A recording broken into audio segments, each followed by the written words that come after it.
I'm Brandon. I'm Cameron. This podcast may have a name, it may not. Somehow you stumbled upon it, but our We're name the got poached. nameless podcast due to the perils of social media and people stealing our names, even though we found it second. We did find it second. We We have Christopher Columbus.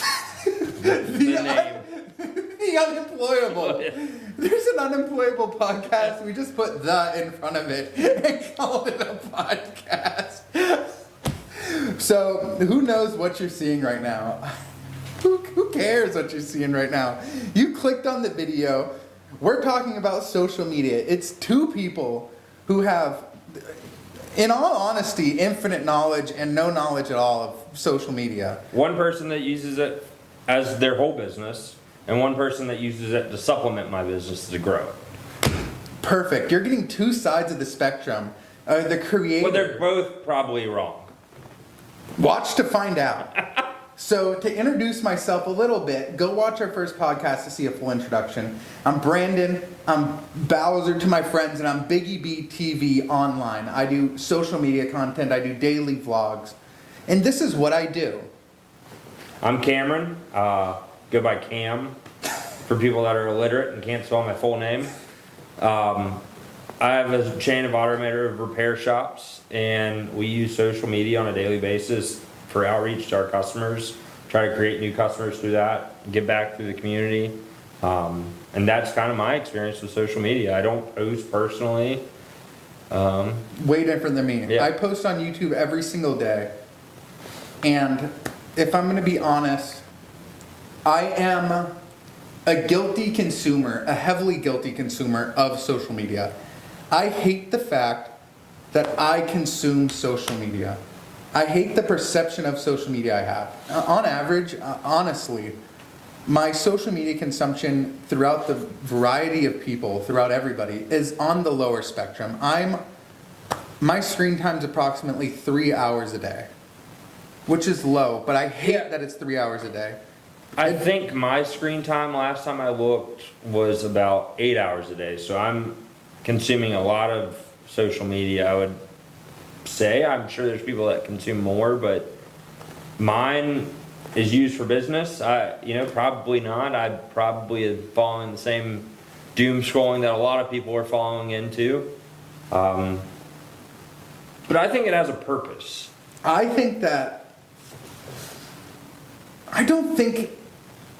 have a hard time believing that it does. I think social media started as something good. It started as a way to connect with your friends and family. And then it turned into, businesses are going to use it. That's how I use it, professionally.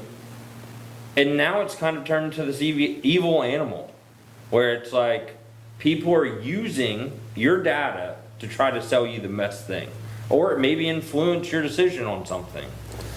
I like that. My perception of social media is absurdly strange. Well, first off, because I do it for a living. And He's what we call a hypocrite. I am. Yes. I'm a huge hypocrite because, for one, do I want my social media channels to grow? Yes, because if they grow, then I get a bigger ego boost, first of all, I'm being honest. I get more subscribers, I get more views, which then turns into more money, which then turns into more opportunity.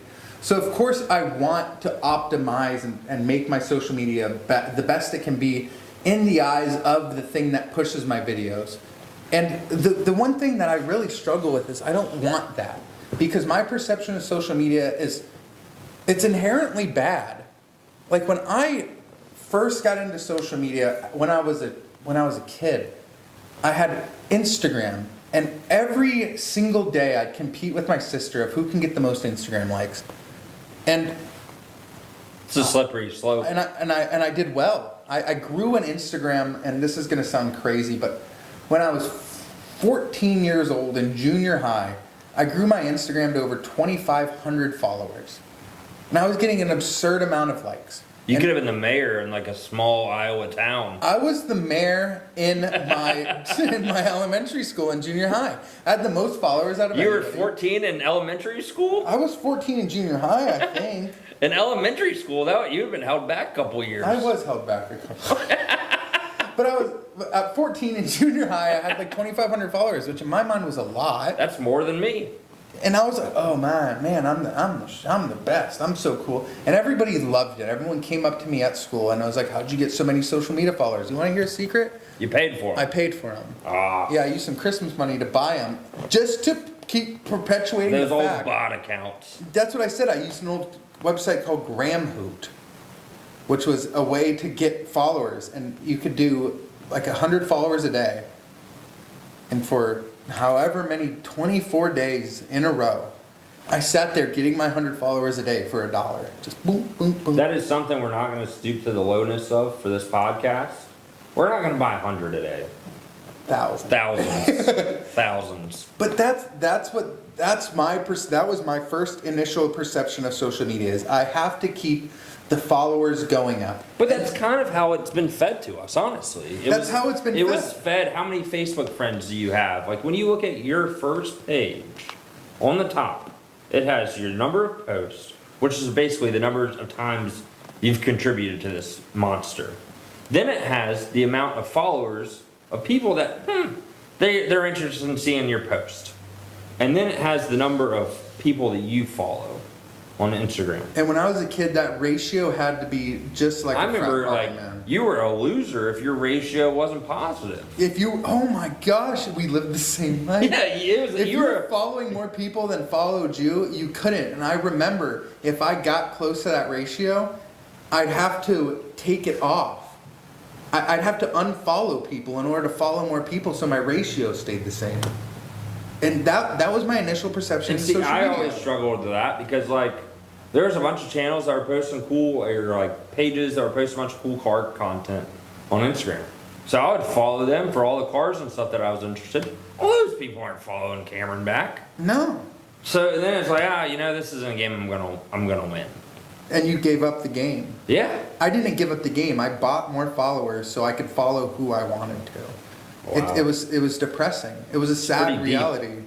That's silly. That was like the first fraternity then. You paid for your friends on Instagram. So I could get more friends. Yeah, I paid for more friends so I can get more friends. It was stupid. And so that was my initial perception of social media. Is this all that is this game is who has the bigger numbers. But the game's changed since then. It's not about numbers anymore. It's about engagement.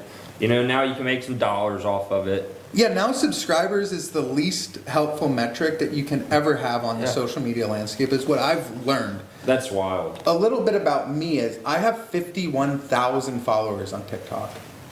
That's a lot. That's You're a good amount. China's best friend, buddy. I am. I have 51,000 followers on TikTok, but I get an average of like 100 to 200 views. That doesn't make sense. But I have all the followers, and I could get into depth of how I got them.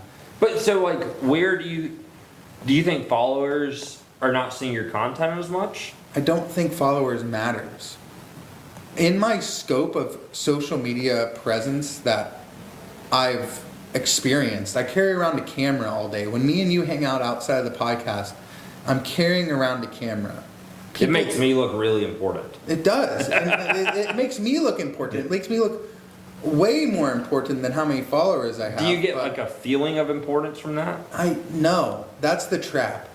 I don't. I'm just a normal dude with a camera, and that's the shtick I'm going with. But do you think that is your stick? That is who you are? That's who I am. Yeah. I'm not anybody Do you special think because I bought a camera from a pawn shop. People carry cameras around because it makes them feel better. Of course, that's what the whole social media landscape is. The whole reason why a lot of people, and I don't even want to disinclude myself because it's a little truth in this. The whole reason why people pursue like social media fame is because they want to feel some sort of importance. You want to go up the natural pecking order, but then it gets to a point which is really strange of, do I want to go up this pecking order? Do I want to be seen as cool for people who value followers? And I've come to the harsh realization that I don't. What I like to do in my life is I like to produce content. I like to film my day exactly how it went.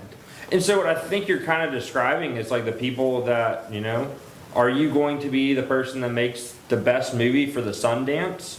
Or are you gonna be one of these big box offices that makes a movie just to make hundreds of millions of dollars at the movie theaters? And I'm just, no, because I want to make the And one best of movie those for people me. can love, Film. Yeah, Both they of them can can love film. film. And you can tell between, like a movie like Bullet Train, where you have Yeah. every single person in there and it sucked. yeah. Or a movie like the Blair Witch Trials, which Yeah. is the highest grossing movie of highest netting movie of all time. But it was just 4 dudes with a camera, $5,000, who wanted to make a film. And that's what I think is the new wave of social media. Is it's going to Yeah, if you look at like Bonnie Blue, she's just 4 dudes and a camera. perfect example. Bonnie Blue. Is she doing what she loves? Sure. I don't know. You have to. Some people are into some weird things. Yeah. Is she doing what she loves? Yeah, but she's also kind of leaning into the shock factor of her content, And I think which is driving content. a lot of people are getting famous just off rage baiting now. Yeah, and that's like not the move in my mind. I'm a long-term player. I am buying into this whole vlogging and social media journey as a long-term player. That's what I What want do you to mean be. by that?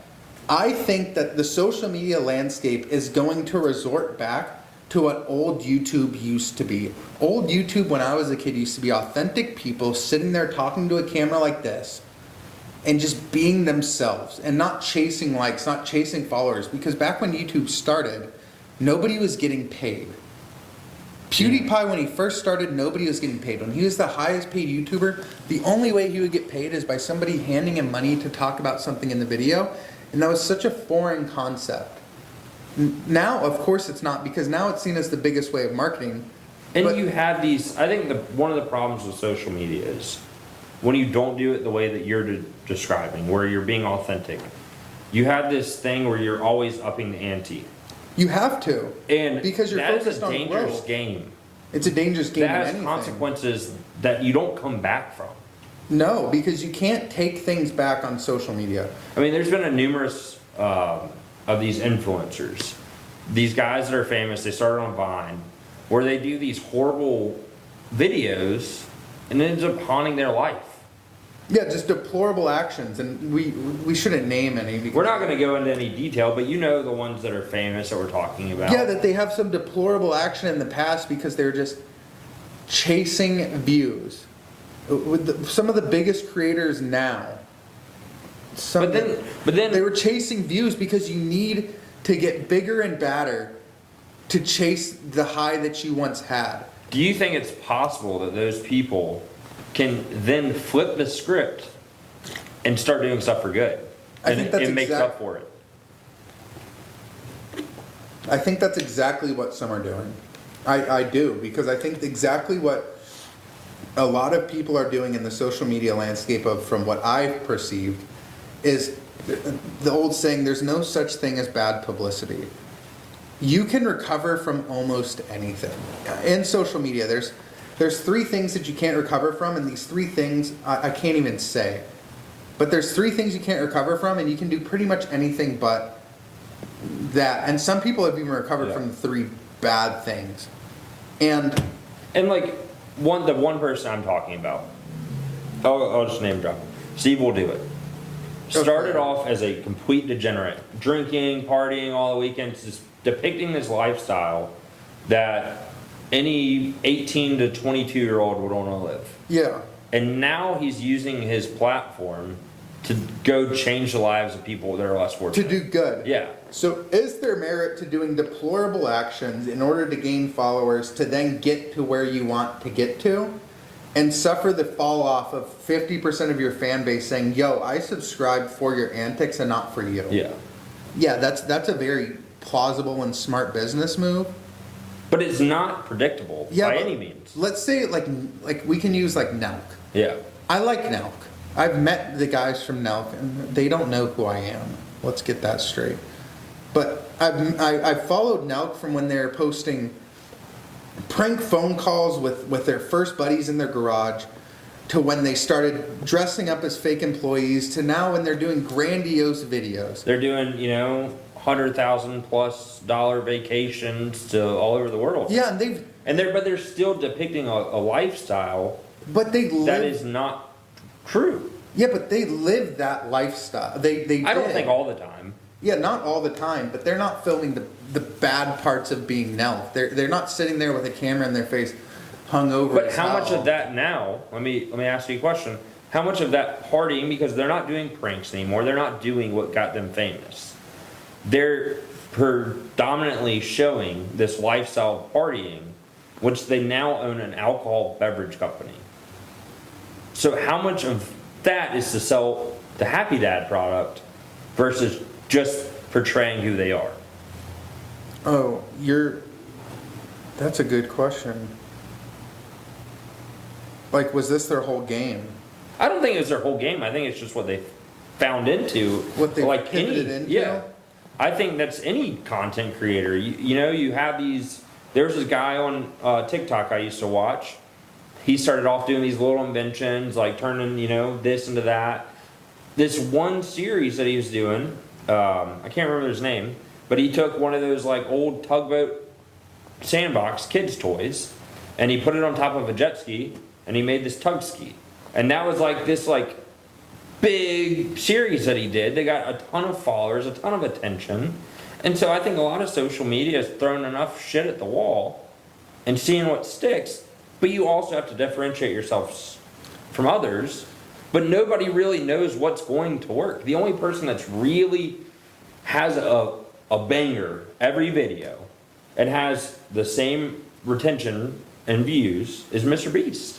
Yeah, but this is the craziest thing. This is the thing that I think that we're both trying to get at. Yes, in my opinion, I totally agree with you. The social media game now is the social media game back in the day used to be throw as much literal shit at the wall and whatever sticks sticks. Now the social media is pretty up your shit. Yeah. Right? The best way to go about it is like the Mr. Beast, who is the best YouTuber right now, who has the most followers, the most views. He's subjectively the best. He says it's easier to get 10 million views on one video than 1 million views on 10 videos. So he's basically saying polish up your turd before you throw it at the wall. Yeah. Or don't make it a turd at all. But here's the thing that I think that we're both trying to get at is you said the tugboat thing, and that was the thing that stuck. So what if something that you tried on a whim, you kind of regretted doing, it's not really you, it's not personable, stuck. So then it's this evil poison that goes inside of you that turns you into something you were never trying to be, but it worked. But you have to do it Yeah. then. You have to pivot towards the money. You have to go where the money is. It's the same thing if I did my vlog, right? And then I go to the casino once, right? And I do a whole gambling vlog, and all my videos are getting 100 views. This one gets 100,000. I don't believe in. Do you want to sell your soul? Yeah, I don't believe in promoting gambling websites, but I'm looking. Oh my gosh, and then I say nope. I'm not going to do it. I'm not going to post another gambling video. I didn't really think I should post that at all. And then I go back to posting my normal stuff, and I'm back to 100 views. Then you have that itching temptation to just go where the money Yeah. is, and then you pivot yourself into something that you're not. And I mean, that's dude, what the disgusting thing to me is, and this is gonna be a real hot take. The disgusting thing to me is when you see a husband and wife, not naming names, doing these comedy videos with their family, and then the next thing that you see is them having an OnlyFans, and that they're promoting on the same page that they have their kids. as a family content. Yeah. I don't know who you're talking about. I don't want to know who you're talking about. Dude,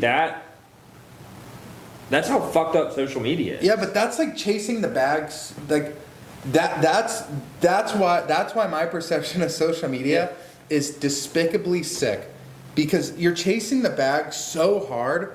If you get caught in the loop of chasing the bag, I'm a firm believer, and I can't even prove that this is true. This is just what I think I want to be true. Let's say you're chasing the bag, right? It took now 5 years to get from 0 to 4 million subscribers. I think it was right? closer to 10 by the time they hit their peak. Perfect. 10 years is even better. But still, I mean, Of just doing what they want to do. let me put this in perspective. You can work a job for 10 years and be in the same position that you started.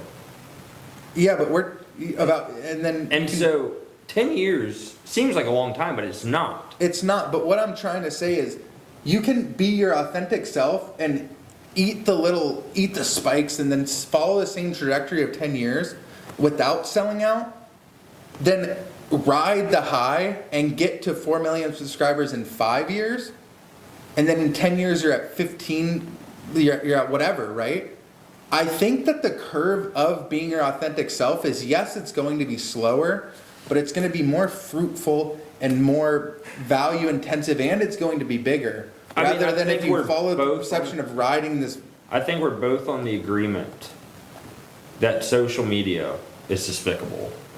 Yeah, but I don't think it has to be. But that's what I was about to say. If you ride that wave and you choose the longer path, the path less taken in the famous poem, then that is a lot easier to live with yourself at that point than selling out and trying to keep up something that you're not. For like a little bit of more fame. I think that's what a lot of social media people fall into. And so I think with your channel, Biggie BTV, thank you. I think that you are onto something with showing your authentic self. As long as you never sell out, you're going to differentiate yourself in a way that, yeah, you know, frat dudes in Arizona might not like you because you're not showing you with a bunch of chicks and stuff that's unrealistic, but you're being you. And it's easier to live with that than the high of going to those parties and then not being able to live with yourself because you've sold out and you've sold millions of people something that's not real. And that's like, that was the whole thing with this podcast that we're doing, is like, let's be authentic. Let's show our true selves, because there's so many people out there in the business space, which we're technically in, that just sell some bullshit course or get a bunch of followers and then they tell you this is how you're going to get rich. If someone's selling a course, they're not making enough money doing what they're trying to tell you to do, because if they were, they wouldn't have enough time. Nobody's going out there and going, hey, I have this great product, but you know, the product's so great, I'm going to show you how to make the same exact thing where you can compete against me. Nobody's doing that. And these trading courses, like, it's stupid. If you go back to our first podcast, we talked a little bit about it. I day traded for like 9 months as a career. I made money. When I was doing that, I thought I was on top of the world. I thought about making a course because it was easy cash grab. But I'm glad I did it, because you're never going to sell the map to the treasure, dude. I didn't know what the fuck I was doing. I just got lucky. Yeah, but that's my perception of social media, is that's my perception on life, dude. And social media, at some point, this is gonna sound, social media is my life. Like that sounds so stupid. But that goes back to the job is your career, but your career isn't your life. Like, yeah, but like what I do on my social media, that's my life, dude. And if I sell out on my social media, if I sell out on my job, then I'm selling out on my life. And then it's like, I mean, I tell Brandon all the time, I would love, my favorite YouTube channels, videos to watch, are people gambling on the websites. I was like, I would love to do that. But then we had a talk about it, and he's like, dude, you'd be selling your soul, because the only way you get paid, you get paid off the backs of the people who view. You're getting a rate back from the losses of your subscribers. Viewers. So it's like, I have great respect for those guys. It's great entertainment to watch, but like, it's not something I really want to be hooked to. Like, you get your bag by taking from other people. Yeah, it's and business. I'm not cool with that. Business is not the printing of money. You know, that's something you'll hear in courses. Business, you're trading your time and your skills for someone else who values your time. The only way a business works is if you provide value. Yeah. You are not providing, in my opinion, I'm not calling out any gambling channels. I just don't agree with you. But if I'm doing a gambling video, I'm not providing much value.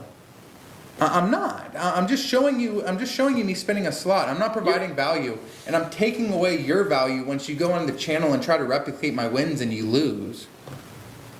Yeah, and then, but in business, I have to provide you value, or else you're not going to come back.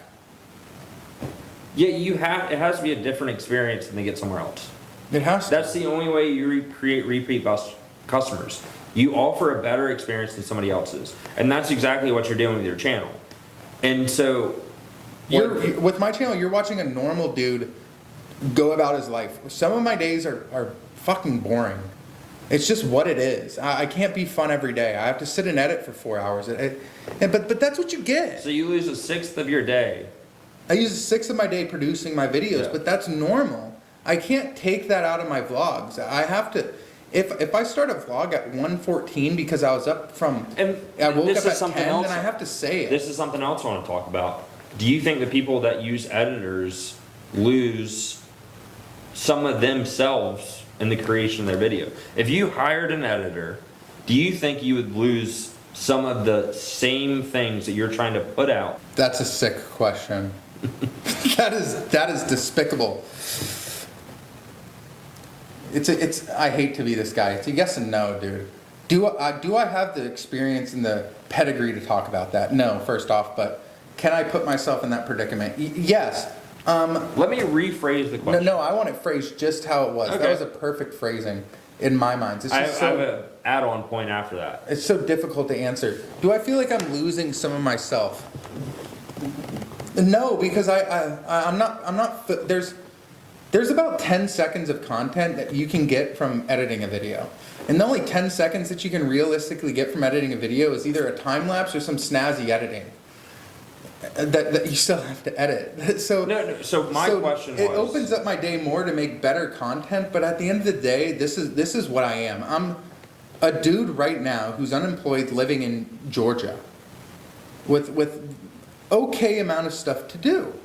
If I was living in LA and I had endless amounts of stuff to do with an unlimited bankroll, then yeah, hiring an editor would be very good, because then I could go do more stuff to make better content. But right now, I'm at a point in my career, I'm at a point in my life where I can afford 4 hours missing from my day and still make somewhat of a normal productive vlog of like, hey, I'm just a normal dude vlogging. Like, that's what it comes down to. I'm a normal dude with all day to vlog. This is how productive or unproductive I am. This is literally a simulation to see if I quit my job and had all day, will I be productive? so are you chasing productivity or are you chasing a career? I'm Are you just trying to do this as an experiment to chasing say, hey, happiness. if I didn't have a boss, could I still force myself to work? Because that is the number one question of like, it's not, are you smart or do you have all the resources behind you that make an entrepreneur successful? What the main point that is going to keep somebody from being successful or not successful in entrepreneurs, are you a self-starter? Can you force yourself to do something you don't want to do every day? Are you disciplined? Yeah. We're figuring that out. That's all that an entrepreneur comes out to. And to answer your question, am I? I've posted a daily vlog for the last month and a half. I've sat and edited and been able to constantly post a 5-minute to 15-minute video every single day. But, okay, is it impressive that I've posted a daily vlog for the last 30 days? No. Talk to me when you've done it for the last 100 days. And the only way that I'm going to truly see if I have an uncanny, unprecedented level of confidence that I will do it. But the only way that I can prove that to myself is if I do it. So I need to go through the growing pains of filming a video, carrying around a camera on my own every day, because then we can get into, do I need a cameraman? Do I need an editor? Do I need this? Do I need a producer? Do I need a PR manager? I have to do all that first, just the same as with you and your business. I have to do all that first alone in order to prove to myself that I can do it, to know the optimal way to do it, so therefore I can train somebody to do it the same way I want it done. So this point is not necessarily about social media. If you had unlimited resources doing this, your vlog, where you had $1 million just in cash that you could put behind it, where you could hire a videographer, hire an editor, hire a producer, your content is going to look completely different because now you have the resources to go do fun things every day. So it's no longer the true authentic. you. Fucking sick point. So Would I still be Biggie B TV I don't if I think had so. unlimited resources. You don't think so? No, because even when I'm with you and you have the camera, it makes me want to do something more dumb that I wouldn't do. I probably would do it. I'm a fun guy. I like doing dumb shit every now and then. But like when you have the camera, it makes me want to do something To get on the vlog. to get on the vlog. It makes that's everybody funny. want to do something to get on the vlog. And so that is the problem with creation of social media is everything it makes that it unauthentic. that you want to capture is unauthentic to what actually happened in that moment, minus the camera. Dude, that's. I mean, I'm really big into cars. I've done donuts. I've done, almost 200 Dumb on the stuff. street without a camera. But with a camera, You'll be dumber. that dumbness happens now. It doesn't just happen on a whim once in every while. It happens every time that camera's around. And so it's something that I've noticed now that you started vlogging every day, started hanging out, is when you have the camera there, I want to have some kind of moment.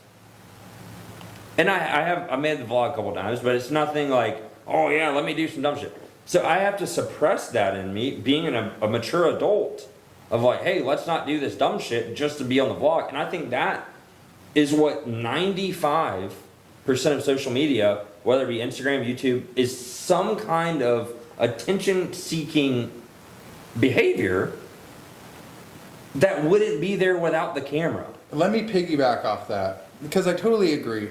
Every day I struggle with needing something to do to fill out the vlog. That's my biggest struggle right now. I put myself on a very strict budget. I need things to do for the vlog. I can't sit at home, dude. As much as I want to sit at home and play poker on my TV and do whatever mind-altering thing I want to do and do nothing all day, that is not an option for me anymore. That is the reality of daily vlogging. I've tried it once. The vlog sucked. I'm mad that it came out. So it haunts me. But what I'm trying to say too is that there's also a level of responsibility on my shoulders that, like, Cam, you're my friend. Yeah. If you do something recklessly stupid, like let's say you're cruising around, we go rent a 570 McLaren that and we each put $500 down. We rent a Lamborghini or a 570 McLaren, and we're filming ourselves doing 200 down the freeway. Like there's a level of responsibility of me to be like, I want to film this. Yeah. I want to post this. Well, if we go and rent a Lamborghini, we can go get 100,000 views tomorrow, dude. But that's what everybody. But that doesn't work anymore. That doesn't work anymore. You have all these people. You have to do something stupid. Yeah. So the supercar thing has been played out. There's people that do it really well and haven't done it just whoring out themselves for views. Yeah. There's people that actually enjoy cars, but like you can tell the difference. Like between someone who knows cars and someone who's just doing it for who's views. just buying it because it's expensive and they want to show off. But there's also a mindset of, I don't care about the people who like the cars. Yeah. I'm only going after the people who have no clue about anything with the cars. Yeah. I'm only going after the 12 to 16-year-olds who just like the idea of having an Aventador. Yeah. And that's the mindset that you could have in social media. That's the mindset that I could have right now with you and our friend group. Yeah. I could, there's nothing stopping me from exploiting my friends to make a more productive vlog. Yeah. And I believe, and only you can Yeah. answer this question, I don't think I do that. No, not one bit. I don't, because it's stupid. It's silly, but that's what I see now with social media. I could go move to LA, buy a van, live on the street, and just go hunt other people who are more successful than me to just piggyback like the shark and the little fish. Just piggyback on the back of everybody who's more successful than me to try to grow my channel. Every time I get in the sauna, and I think when I get in my sauna, I have like this little $100, I got it from Goodwill for $10. This sauna that I sit in, I think. Don't let him lie to you. He's a billionaire. No. It's in my guest house though, in my home gym that I'm in. But like every time I'm in my sauna and I'm deeply thinking, an idea pops up of I want to approach a YouTuber that I know I'll just say because saying the idea would be stupid. But who cares? I'll say the idea. I want to approach Mr. Beast and say, listen, dude, 100 days in isolation trying to make YouTube work. If I do it, then I get X amount of subscribers and you can throw in X amount of dollars. And if what you say is true in all of your videos of, I have the secret sauce, I know the secrets, I can grow your YouTube channel to 10 million subscribers in 6 months, okay, prove it. Put somebody under your wing, put them in a room, put me in a room for 6 months and have me trade the prize pool for tips from you. That's a beautiful idea. But then listen to this. If that idea came to fruition, would I be successful? On paper, yes, but I wouldn't have gained that success. I'd be hitchhiking off the back of Mr. Beast by ego playing him, which he's smart enough to know exactly what this play is. Of like, hey dude, I'm giving you content, you're giving me subscribers, but then again, I would never be Biggie B TV. Even if my channel was Biggie B TV still, I'd never be Biggie B TV. I'd be the dude on a Mr. Beast video.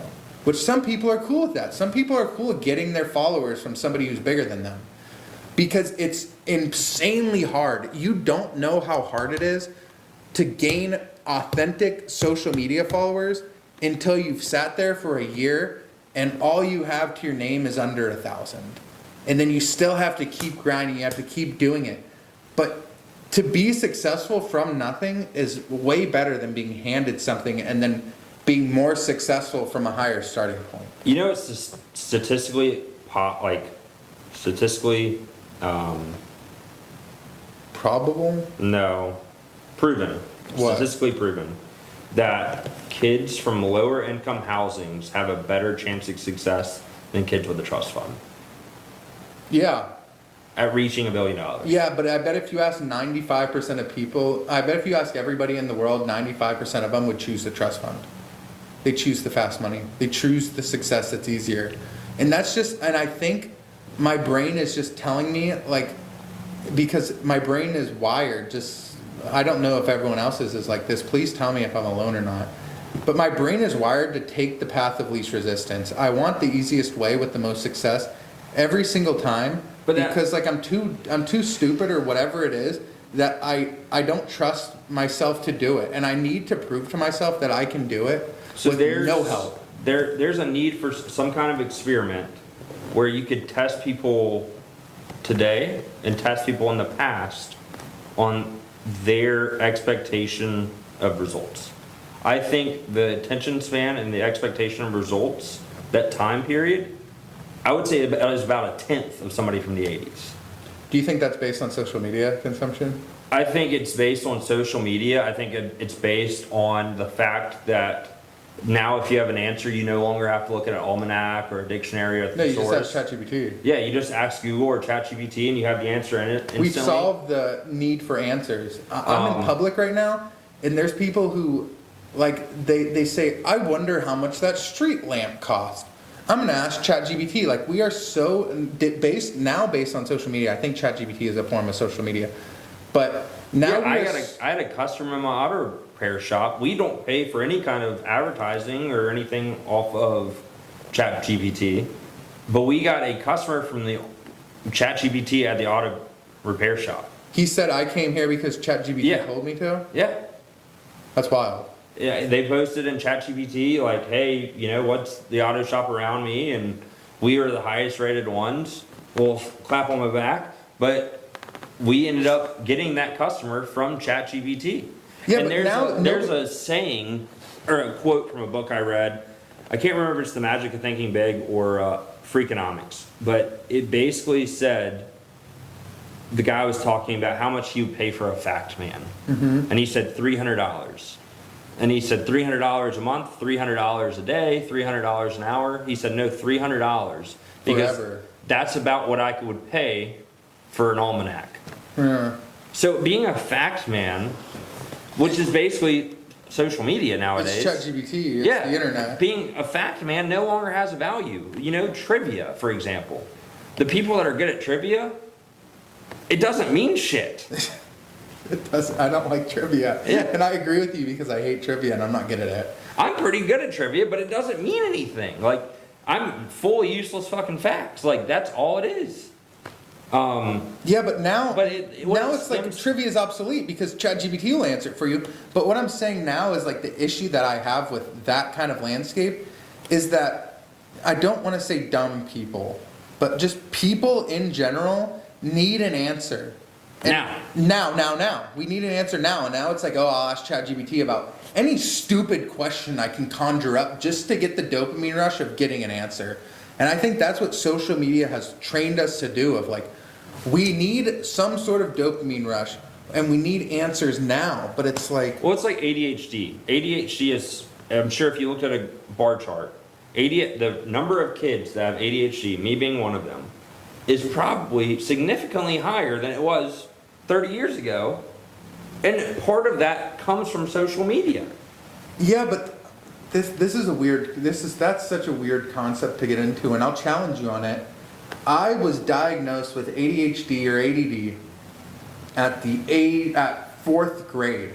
I was put on 10 milligrams of Adderall in 4th grade to 6th grade. 7th to 8th grade, I was put on 20 milligrams. You were one of those bad kids. Yeah, I was a bad kid. I was put on a lot of medication. And by definition, by diagnosis, I have ADD and ADHD. Yeah. I don't even think, sure, I could blame my screen time. I could blame always when I'm driving, I need something playing or else I just can't sit quietly. I could blame that on ADHD, but what I've been really trying to do, which is a very hot take, is I don't want to blame it on ADHD anymore. I'm simply going to blame it on a lack of discipline. Yeah. I know for a fact that I am more than capable of driving from your house to my house, or my house to your house without listening to anything. I'm more than capable of, because I do this. I leave my phone and then I go out. That's what I do. I don't like bringing my phone places, but I can say, oh, I have ADHD, I need my phone as a crutch, or I can just be like, I'm brute forcing training myself to not use any of that as a crutch because I'm literally seeing the signs of social media and dopamine addiction right before my eyes, and it scares me. And so, like, what it comes down to, which one do you think is more of an evil? The creation and addition to social media, or the consumption of social media?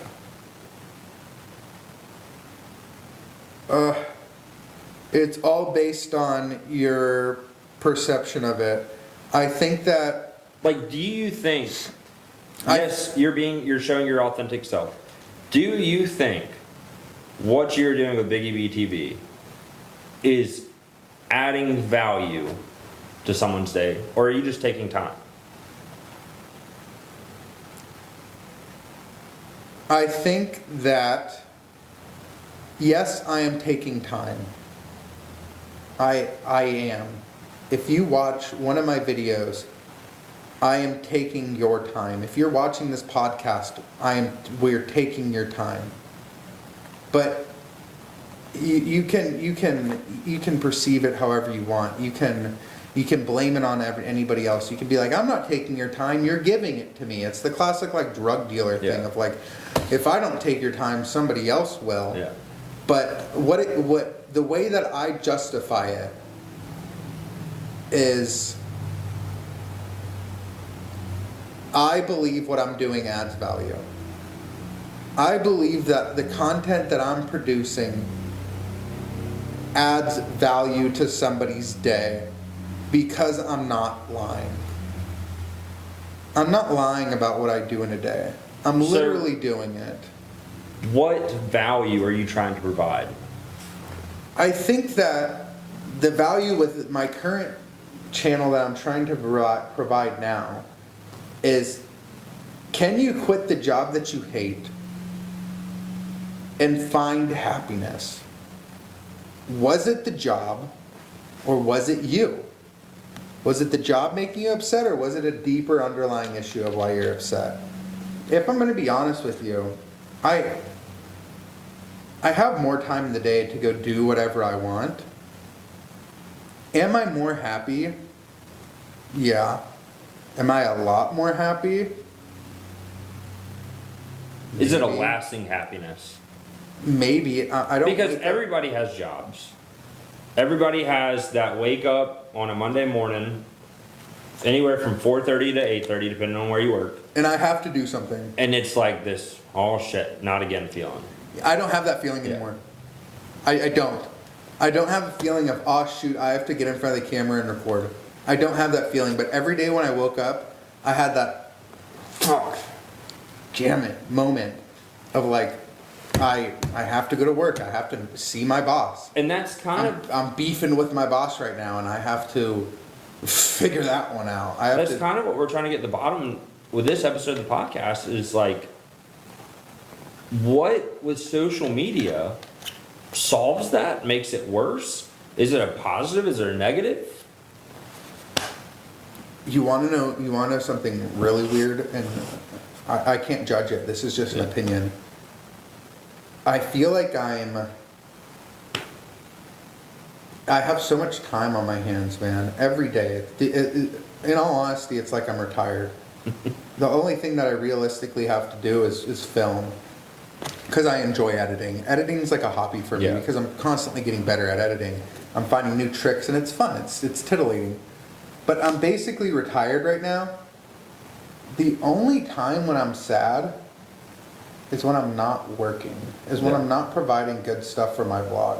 That I think is fun. The happiest I ever was when I quit my job the first week and I went to the library. I sat and read my book. I had fun. The videos sucked when I was doing that. When I was the most happy, my videos sucked because my music was too loud. You couldn't hear what I was saying.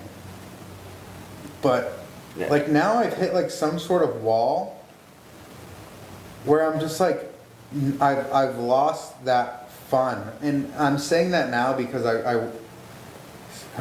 went on a cruise. I went back to Arizona. You got on a boat for the first time. Yeah, like I was so hungry to do fun stuff like that.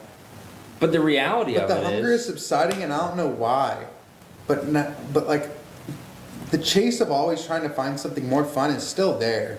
And what this journey is teaching me is you need to make your own fun, but you can't fake it. You can't fake your own fun. I'm never gonna fake my own fun. And and so that's the weird part about social media. it turns into this like thing of like, do you need to optimize it for what's better for you? Do you optimize it for what gains you more attention / time while being ethical? I mean, it leads into this like big debate of like, you know, do you just go do some off color stuff to get some quick attention to try to get that hunger back? I mean, that's what we're seeing. You have these guys that like, whether it be the gambling or like these people that are just giving money away. It's like there's such a big landscape among like influencers now of like doing different things, but each niche works. And then the other abstract of that is like you have people like Cletus McFarlane. Started off as a great YouTuber. He's one of the most like, I don't know, he's almost like a Ryan Trahan of cars. Like just seems like a good guy, features his kids on the pod, like just seems like a really good dude.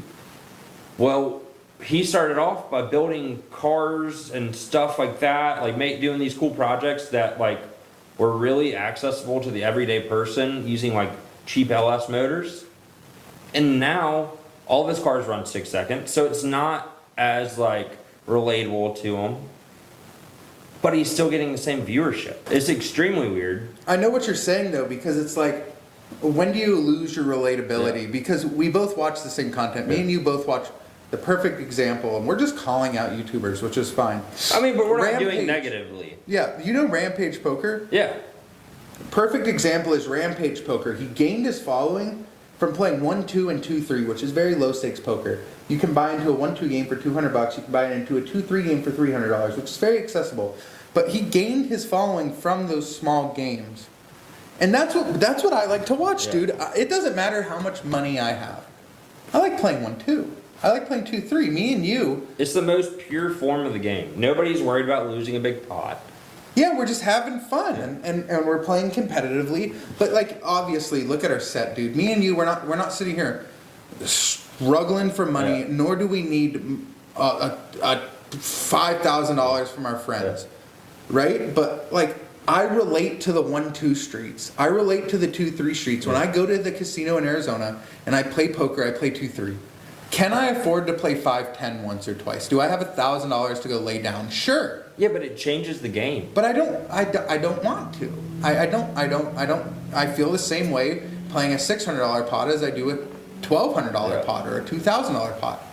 It's fine, but you lose your relatability once you start playing the $1 million pots and all this BS, and you can see it right now with Rampage. It's like he's losing viewers because he's playing in a game that you, me, anybody can't relate to. It doesn't matter how much money you or I have. Can you relate to buying into a poker game for $250,000? No. Could you relate to losing $120,000 in a poker game? Even if you had $10 million right now, you couldn't relate to it. It changes the game. It's not as pure. It's not as fun. Yeah. It's like I can't relate to that. So you asked a burning question that's just been sitting with me of like,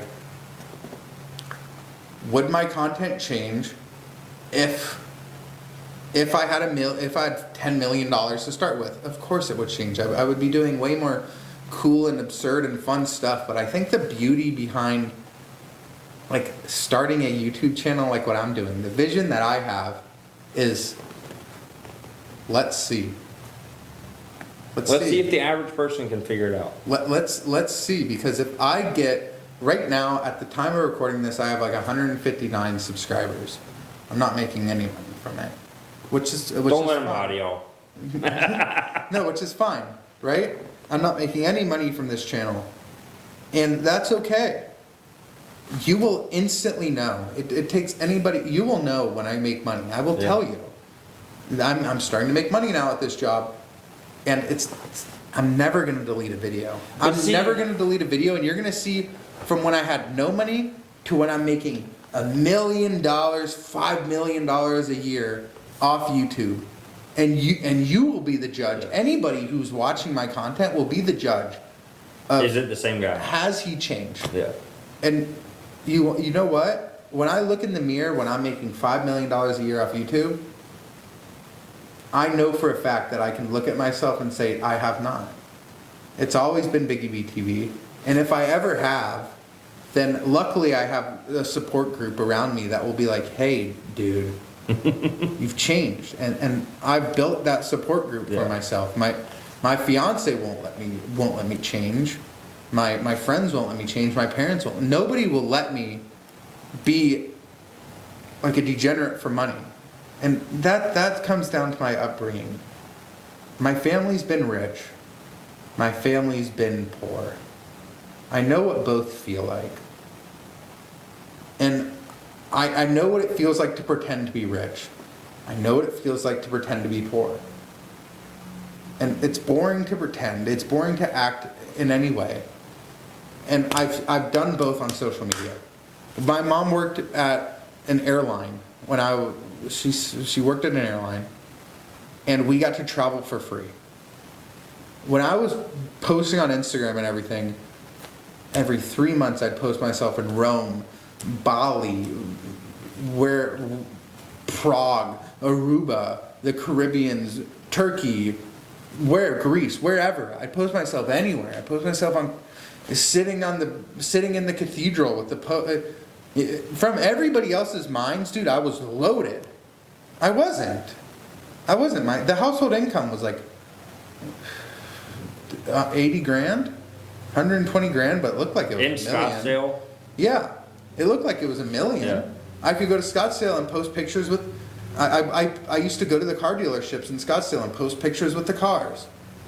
But I think that's something It's silly, but that's what social media trained me for, and I know what it feels like. So, yeah, but words mean nothing until action is proven. But I think that's social media in general, and I think that's about more of an age thing than a social media thing. I think it's an Because experience. I remember, like, I think when it's I an was day experience trading, thing. bought my first Z06, and it was like, nobody can tell me a fucking thing right now. You know, I've made it. It's like, Yeah. looking back, it was such a joke. Like, you look back, and this is why I don't like feed into social media stuff. It was like, you know, it was an outlet for me of like a fuck you to everybody else. And that's what I was using it for, and that's why I don't use it anymore, is because it wasn't who I was. I'm not a vindictive person. I'm not somebody that's like, fuck you, you know, I'm better than you. But I was using it as that, and that's why I stopped using it. Do you, think about this one. Do you think due to the mindset of, like, nobody can tell me anything, I'm the best, do you think that's why you lost it? Oh, absolutely. Like, you think that's why you got torch day trading? That's why I got torch day trading. You learn, you get this like sense that like you're smarter than the system. Yeah, and you experienced You know, that. you got this like, it's like this deep down feeling. It's like, I figured it out. I broke the code, you know. I got the secret sauce, Yeah. baby. Yeah, And it's no. like, nobody can tell me shit. I'm better than you. Like, and so it's like, you're going to get knocked down in life as soon You as felt that happens. it though. Yeah. I felt it. You get knocked down. There's times where I thought But that I like was Chumbawamba said, you got to get back up again. damn right. Damn right he said it. But like that's the good thing. That's why I can confidently say whether if I had $1 billion or if I have the amount of money that Yeah. I have now, which is not a crazy amount, would I be the same person? Yes. Because I felt the emptiness, and I've looked at the emptiness that I felt, lying it and showing it off. It doesn't, it's not fun. And that's the weird thing about social media. It's strange. It's strange. We can talk about that all day, like what we've been doing. It's So what about the business of social media? the business of Yeah. social media. What do you mean, like, let's go back, me and you. I have a very above average understanding of the business of posting on social media. I know a lot about the highest paid CRMs. I know what you need to do in order to get higher CRMs. I know that the average pay per subscriber that you need to get if you're going to advertise somebody in your video. I know those things, but I don't necessarily know the in-depth benefits of somebody like you who has 2 sustainable businesses, the perks of social media. I can sit here and So, lie to you and say, I know them, let me manage your social medias. We use social media in our company as a way to drive brand awareness. Yeah. That's what we're trying to use with social media. We do all of our paid advertising through Google, but we do all of our, you know, outreach, that kind of stuff, what kind of specials we're running, what charities we're donating to for that quarter, all through social media, because that is the best platform that will reach out the most amount of people. You can go in certain groups, you know, geographically close to whatever your shop's at, post this is what we're doing. You get a lot more outreach from that.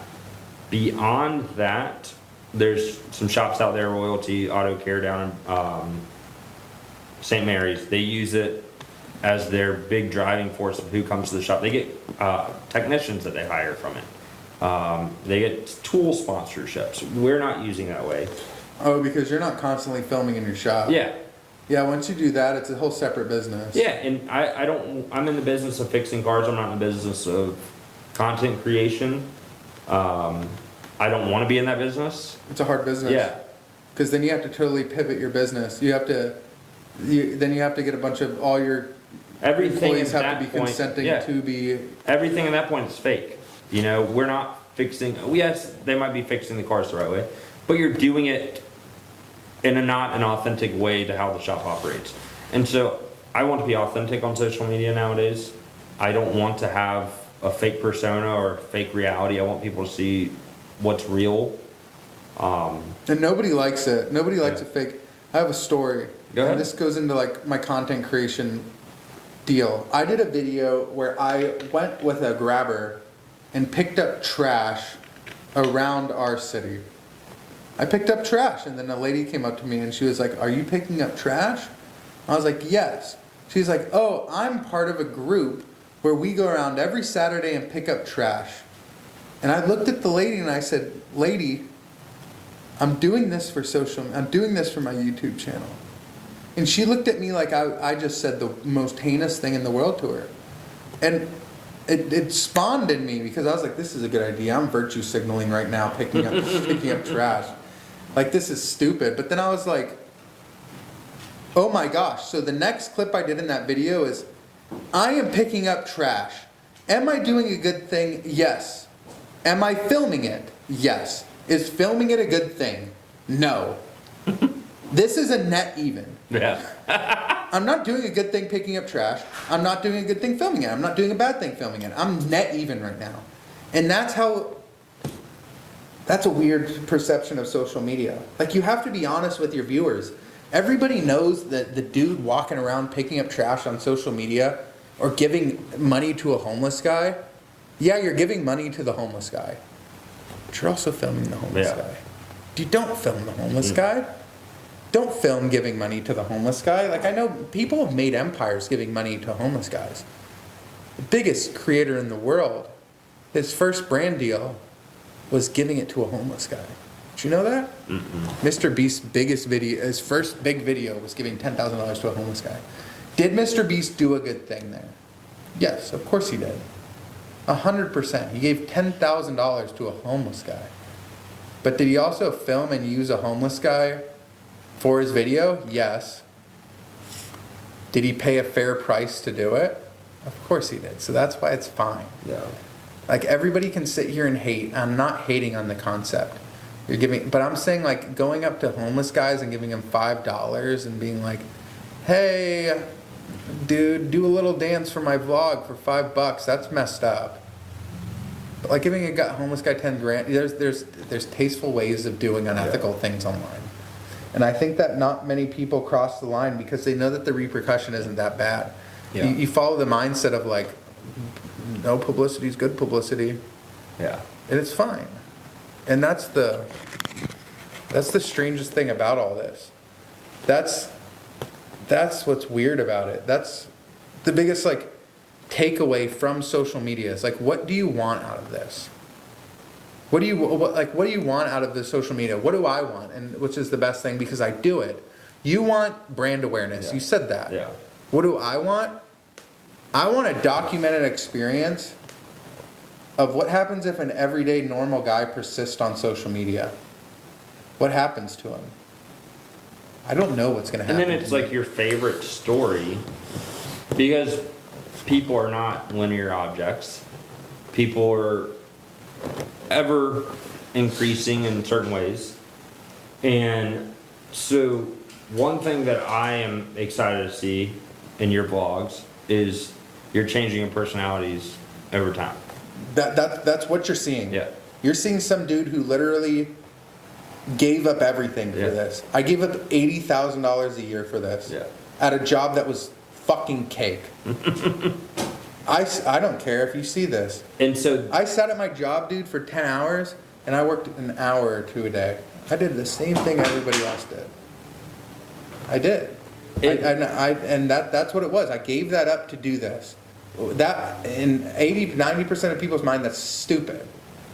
But like, that's what you're seeing with my channel. That's what I want to see. Yeah.